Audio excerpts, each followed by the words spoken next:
Hello, students. In this lesson, we will explain the principle of similar solubility parameters for polymers. The learning objectives of this lesson are to master the principle of similar solubility parameters, based on theoretical analysis and practical experience.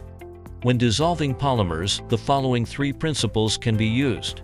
First, the polarity-similarity principle. Second, the generalized acid-base interaction principle, solvation principle. Third, the similar solubility parameter principle. 3.1 Hildebrand solubility equation. Assuming that there is no volume change during the mixing process of two liquids, the enthalpy change is equal to the total volume of the solution multiplied by the volume fraction of the solvent multiplied by the volume fraction of the solute, and then by the square of the difference between the solvents and solutes' solubility parameters. Vm is the total volume of the solution, Phi1 is the volume fraction of the solvent, Phi2 is the volume fraction of the solute, Delta1 is the solubility parameter of the solvent, Delta2 is the solubility parameter of the solute. From the formula, it can be seen that when the enthalpy change is greater than 0, the closer Delta1 and Delta2 are, the smaller the enthalpy change. Thus, the condition for free energy to be less than 0 is more likely to be met, which allows for spontaneous dissolution. 3.2 The principle of similar solubility parameters. From the Hildebrand solubility equation, the smaller the difference between Delta1 and Delta2, the smaller the enthalpy change. This makes dissolution easier. This is the principle of similar solubility parameters. Generally, if the absolute value of Delta1 minus Delta2 is less than 1.7 to 2, dissolution can occur. Table 1 lists the solubility parameters of some polymers. For example, polyethylene 16.1 to 16.5, polypropylene 16.8 to 18.8, polyvinyl chloride 19.4 to 20.1.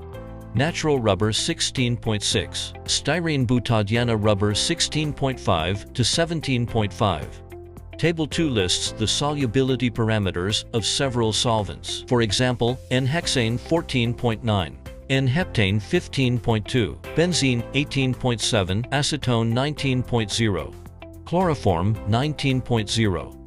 Example 1, natural rubber has delta equals 16.6. It is soluble in toluene, delta equals 18.2, and carbon tetrachloride, delta equals 17.6. But insoluble in ethanol, delta equals 26.0. 2. Cellulose acetate, delta equals 22.3, is soluble in acetone, delta equals 20.4. But insoluble in methanol, delta equals 29.6. Mixed solvents. When choosing solvents, a mixed solvent can also be used, which works very well. The solubility parameter of a mixed solvent is delta M equals phi A multiplied by delta A plus phi B multiplied by delta B. Phi A is the volume fraction of solvent A. Phi B is the volume fraction of solvent B. Delta is the solubility parameter of A. Delta B is the solubility parameter of B. Note, the Hildebrand equation only applies to the mixing of non-polar solutes and solvents. For polar polymers and those that can form intermolecular hydrogen bonds, Hildebrand is not applicable. There is a modified equation.